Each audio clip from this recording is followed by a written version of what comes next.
plus une contribution, puisqu'il dit que nous devons faire le plaidoyer à ce que l'Assemblée nationale puisse légiférer sur la situation de droit des enfants dits sorciers, qu'on ait un test clair qui...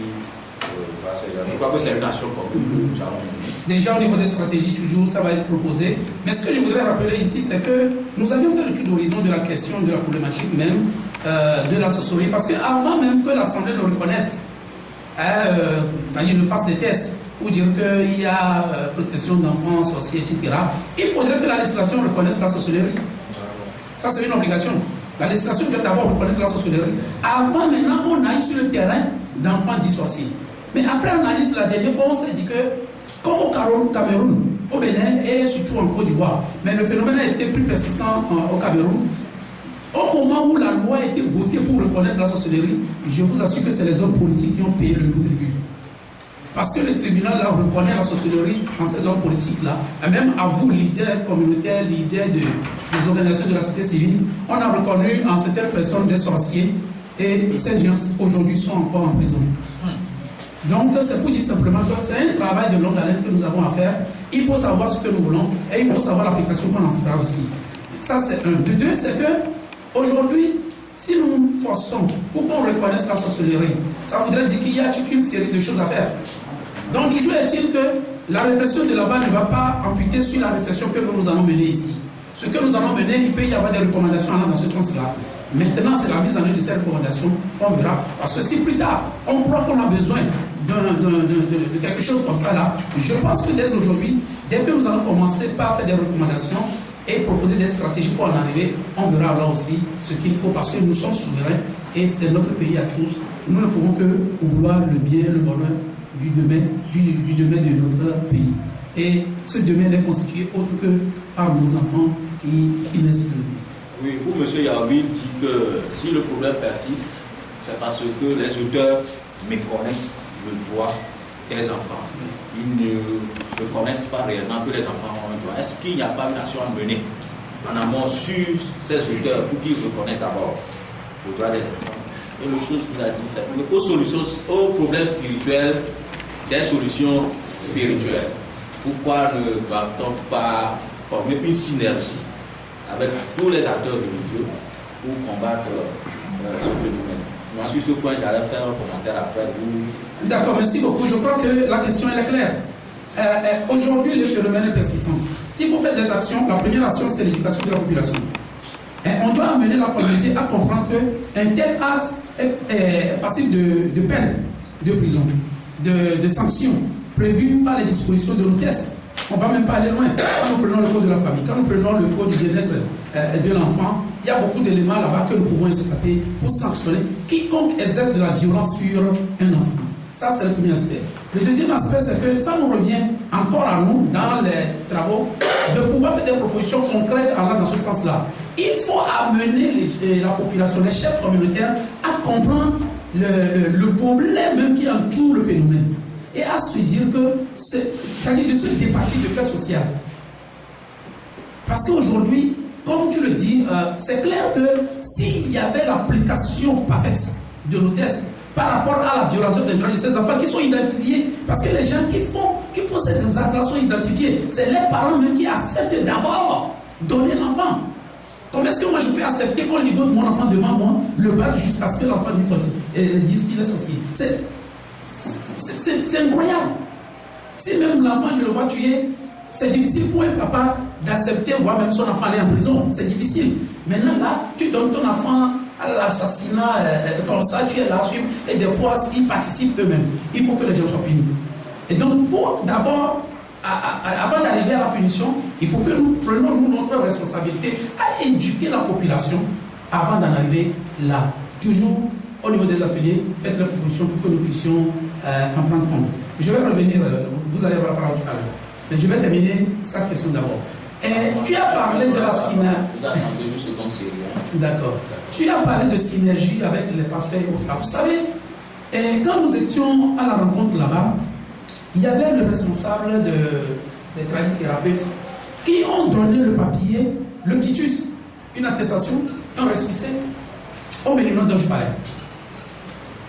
Et le monsieur a commencé par se défendre en disant non, il a présenté tous les documents, c'est pour ça que nous lui avons donné le papier. On a fait ci, on a fait ça. Mais la réalité, si c'est fait qu'il donne le papier aux gens pour qu'ils s'installent, mais il y a une autorité au-dessus d'eux. Qu'est-ce que l'autorité a fait? Et qu'est-ce que l'autorité fait aujourd'hui? Mais écoutez, la CNDH est l'institution par excellence de protection des droits de l'homme, de façon générale au Togo. Et pratiquement dans tous les pays africains d'ailleurs. Et ils se sont déplacés pour aller. Jusqu'aujourd'hui, il n'y a pas eu d'action visible par rapport à ce qu'ils ont fait dans cette affaire-là. Le juge pour enfants s'est déplacé. Il a dit qu'il a eu des promesses de la part de la CNDH. Mais le problème fondamental a été quoi? A été la prise en charge de ces enfants qui sont là-bas. C'est-à-dire que si même la CNDH menait des actions pour la fermeture de ce centre-là, ces enfants que les familles rejettent, qui ne peuvent pas retourner dans leur famille, ils vont en faire quoi?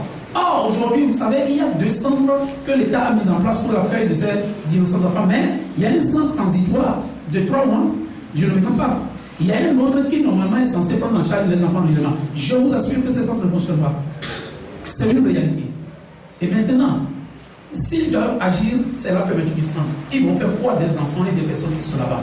La probabilité est forte que c'était la question qui a été mise en suspense, et ce qui a fait qu'ils n'ont pas pu vraiment agir. Donc au jour d'aujourd'hui, nous, en tant qu'organisation de la société civile, nous avons la possibilité d'agir. Nous avons l'obligation d'agir. Donc je pense que ça fera aussi partie des actions. Maintenant, en ce qui concerne les prêtres, les religieux, charismatiques et autres là, mais écoutez, ils ont créé des centres. Il y a un centre à Tigé ici, il y a des centres à Lomé. Quand vous allez dans ces centres, c'est que les gens sont enchaînés, comme des animaux. On dit qu'ils sont fous. On envoie de la nourriture dans des plats qu'on jette à leurs pieds. Mais quelles sont les analyses, quels sont les documents qui prouvent qu'ils sont fous? Quels sont les documents qui prouvent qu'ils sont sorciers? Mais non, écoutez, la sorcellerie n'est pas reconnue par nos tests. Et donc personne n'a le droit en réalité de traiter qui que ce soit des sorciers au risque d'être sanctionné par la loi. C'est une diffamation. C'est une diffamation. Et donc, quand nous prenons tous les aspects réunis, je crois quand même qu'il y a matière à pouvoir lutter, même sans qu'on légalise la problématique même de la sorcellerie. Si nous savons que la sorcellerie est une insulte, est une matière de rejet, donc du coup, quand quelqu'un va m'appeler sorcier, je peux porter plainte. Moi, je crois quand même que j'ai pris mon engagement depuis 92, que quiconque va me froncer, que ce soit même mon enfant, je vais porter plainte contre lui. Je vais porter plainte contre lui parce que la culture de porter plainte, il faut que nous commençons par nous l'inculquer pour amener les autres aussi à comprendre qu'en réalité, les tests ne sont pas faits pour les animaux, mais pour nous. Et donc, si nous nous battons pour l'application des tests, il faut que nous-mêmes nous fassions appliquer les tests par rapport à ceux-là qui portent atteinte à nos droits. Donc voilà, Robo, tu voulais dire quelque chose avant? Oui, moi. Non, tu finis ta liste de questions. D'accord. Tu vas me parler. Asvito, il demande, devant tout ça, là, quelles sont les mesures palliatives que vous prenez que la société civile va prendre? Les mesures, je crois que la première mesure que nous avions prise, c'est ça. C'est la journée d'aujourd'hui. Je peux vous assurer que cette journée est organisée sans financement et sur fonds propres d'une organisation seule, de MED, je peux le dire ainsi. Et c'est parce que nous nous sommes dit qu'on ne peut pas faire cette lutte seule. On ne peut pas la faire seule. Vous avez vu, j'ai parlé beaucoup en introduction du CACIT. Je fais partie des fondateurs du CACIT. Mais le noyau a été créé en France. Je vous assure que nous avions galéré pour arriver là où on est aujourd'hui. Je crois que le président du CACIT l'a dit ce matin. Et je peux vous assurer que le directeur exécutif du CACIT a été la première personne à être sur les lieux aujourd'hui à 6h45 parce qu'il y a un atelier ce matin qui doit commencer à 8h30, mais nos partenaires financiers de l'Europe sont venus. Mais le président a été retenu ici jusqu'à la fin des travaux, de la cérémonie d'ouverture, parce qu'il disait qu'il ne pouvait pas monter ça, qu'il doit être là. Donc c'est pour dire simplement que nous allons partir de rien pour changer des situations par rapport aux enfants. Parce que la plupart des organisations de défense des droits de l'homme qui existent aujourd'hui, nous nous attenons beaucoup plus aux conditions de détention, aux victimes politiques, etc., etc. Mais nous avions oublié les enfants. Or, si nous voulons, si on arrête quelqu'un, on le torture, on le jette en prison, est-ce qu'il n'a pas d'enfants? Qu'en faisons-nous de ces enfants-là? Il y a plein de questions qui sont restées en suspension et donc nous pensons que nous devions faire quelque chose.